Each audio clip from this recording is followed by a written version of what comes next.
Hola amigos, Senor Sujano here, your source for gaming tech, emulation, and open source news. Let's get started. Alright, to kick things off, yes, I'm still in Mexico. It's my very last day here. The week has been absolutely fantastic. The weather's been good. Everything has been really, really good. And well, I've also got some good news for you, so stay tuned and let's talk about it. So first thing on the docket here, if you're a fan of the Game Boy Advance, or more specifically, fan of the Game Boy Advance form factor, you may be a fan of Anbernic's latest design here. Retro Handhelds has a very good article about it, and I'll drop a link to it in the description below, and I do recommend checking it out. In fact, everything I talk about, link is in the description below right at the bottom. So this new device is called an Anbernic RG34XX. It's got a 3x2 display and it looks a lot like a Game Boy Advance, at least from the front. Now in terms of raw performance, this device is going to perform very similar to a bunch of other Anbernic devices, as it uses an H700 chipset, which is found in a bunch of different Anbernic devices. Anyways, here looking from the front, I think it looks really, really cool. However, when you see it on its side, I would say it's a little bit chunky, and I think that's where some people may not like the form factor. In my opinion here, Anbernic absolutely nailed it with the 35XX SP. I think that's probably the best form factor with this chip in it, but that is just my opinion. We'll have to wait and see here for this one on how it overall works, but let me know your thoughts about it in the comments below if you like the overall look of the Game Boy Advance, if you like the form factor here. And would you like something like this, or would you like something more or less in line with the Game Boy Advance SP, the clamshell design? Next up, we're talking about Ubisoft, and based on recent reports, it appears that Ubisoft is getting ready for a buyout. I think a lot of people saw the writing on the wall for this one for a while now, but based on a report over on Reuters, or subscribe to Mr. Sujano, however you want to pronounce it. Anyways, it's being reported that Ubisoft is looking to structure some sort of buyout deal. Now, unfortunately, I don't have the full details about the buyout, the structure, or the timing, or anything of that nature just yet. It's still pretty early on, but it does seem real, and it does seem like it's going to end up happening. It appears that Tencent is also involved in some way, shape, or form, and they want to avoid a hostile takeover of Ubisoft. And this is what an Ubisoft spokesperson says: "We remain committed to making decisions in the best interests of all of our stakeholders. In this context, as we have already indicated, the company is also reviewing all its strategic options." So let me know your thoughts about this one in the comments below, and what's going to happen with Ubisoft. Do you think a buyout is imminent? Do you think it's going to take a while? And do you think it's going to happen at all? I'm very curious to see here, but I would argue that a buyout of Ubisoft might be good for the company overall. I could be wrong. And speaking about companies, next up we're talking about Flathub, and this one was spotted over on Gaming on Linux, and again, like everything I talk about, link is in the description below at the bottom. Anyways, it appears that Flathub is going to become a self-sustaining entity, at least that's the direction. So it looks like the GNOME Foundation is looking to hire a contractor $12,000 for 3 months of part-time work, which might be optimistic.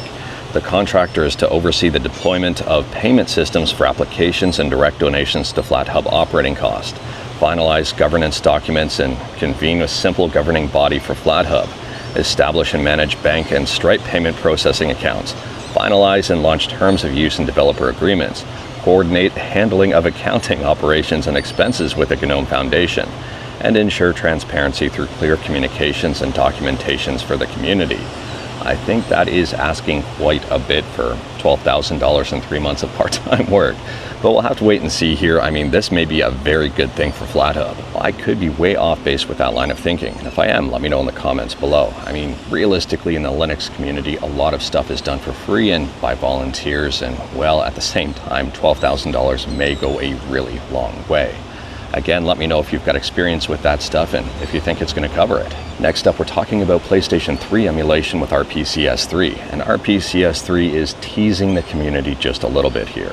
They've got 2 videos posted on YouTube that have not played yet. They're premiering in 2 days, December 9th at 2 p.m. One of them is titled "Challenging the Limits of PlayStation 3 Emulation on Extremely Weak Hardware." And the second video is titled "Natively Supporting New Hardware for Increased Performance." And both of these videos premiere at, oh no, the second video here premieres at 2:15 as opposed to 2 p.m. Now the descriptions of the videos are pretty limited, but they do give a bit of an insight here. For example, the first video for challenging the limits of PS3 emulation on extremely weak hardware. They say this part will show how we challenged existing emulation limits on extremely weak hardware, running playable games on devices no one ever thought to be possible. And the second video about natively supporting new hardware for increased performance. They say here, this part will showcase native support for new hardware, leading to a substantial performance increase across the board. I am very excited for both of these videos to watch them, to see what they have to say here and to see how performance is improved. So let me know your thoughts about all of this in the comments below. And again, like everything I talk about, links are in the description below right at the bottom. So feel free to click on both of those videos, join the waitlist like I am, and wait until December 9th at 2 and 2:15 p.m. to check this stuff out. I'll probably talk about it in my news video after those videos are done, and I'm really curious to see what they're doing here. The RPCS3 team is amazing. They do a lot of good work on RPCS3. They keep improving things. And I mean, they show no signs of slowing down here. The development team is amazing. And speaking about developers, next up we're talking about Valve, and there's a lot of rumor out there right now about a potential Steam Deck 2. However, it may not necessarily be a Steam Deck 2, it may be a brand new Steam machine. So based over on a Reddit post and a whole bunch of information, it does appear that Valve is working on something brand new, a new piece of hardware. Unfortunately, we don't have full details as to what exactly that hardware is, and I don't think Valve is ready to really reveal that just yet. But it does appear that the manufacturer of the Steam Deck is weighing in and evaluating it. Now, the big part of all of this, the part that makes it seem like this may not necessarily be a brand new Steam Deck, is the fact that this may have a full-size HDMI Type A port, which you would probably see on something like a PC, not a handheld. Now, in my opinion here, I think this may play into the whole powered by Steam OS, those graphics we saw yesterday, or at least we talked about yesterday. I'm very curious to see what happens here moving forward, but if Valve makes another Steam Machine PC, ooh, I might be on board for that one. Let me know your thoughts about that one in the comments below. Would you be interested in a Valve PC? Next up, we're talking about the highly anticipated Path of Exile 2, and it appears that this game is doing extremely well. It just launched in early access and it already has a massive player base. So taking a look over on SteamDB right now, Path of Exile 2 is sitting in 4th place overall for the last 24 hours in terms of people playing the game at the exact same time. You've got Counter-Strike 2 in 1st place with 1.5 million, PUBG with 777,000, Dota 2 with 675,000, and then Path of Exile 2 with 459,000. That is quite a bit, and that's pretty huge in comparison with a lot of other releases we've seen this year. Now, it is worth noting that this game is in early access, and I don't think the developers were expecting this many people to try to pick up and play the game at the exact same time, because the initial launch was, well, it didn't go that smooth. It seemed people were having login issues and server issues, and things were being a little bit overloaded. So it seems there was a queue system implemented. Obviously, I'm in Mexico right now. I don't have my PC on me, and I can't test out this game. If you've played Path of Exile 2, let me know your thoughts about it in the comments below. Let everybody know your thoughts about it. I think a lot of people are interested in hearing more about this game. And speaking about games, next up here we're talking about the Mayor of Sanctuary. And to me, this one is a very interesting situation. So the game is up over on itch.io here, and it appears that the developer and the publisher got into a bit of a dispute, resulting in the developer releasing this game on itch. So for the price of this game, you can download it now at name your own price. And they say here the Mayor of Sanctuary was originally released back in December of 2023, and the new expanded edition was released in July of 2024. The expanded edition adds new content, new characters, new collectibles, new scene, and new music. And this is a Game Boy style of game. Now, at the bottom of the itch.io page, it says the Mayor of Sanctuary is no longer affiliated with Incubate Games Retromodding Inc., and they do not have my consent to distribute my game. Their distribution license was officially terminated May 2024. And there is a version of this game, version 1.2, the original release version with the publisher information removed, and version 2.1, which is the 2024 expanded edition with new content, and I'm assuming no publisher information. Now, I do recommend checking out the Mayor of Sanctuary. From my understanding, it does work on an actual Game Boy Color, and obviously with a Game Boy emulator. And the game itself looks pretty interesting. I'll drop a link to a YouTube video so you can see the game in action in the description below. Now, on a quick side note, this is not the first time we've talked about an indie developer getting into it with a publisher. It's happened on a few different games with, I think, a few different publishers.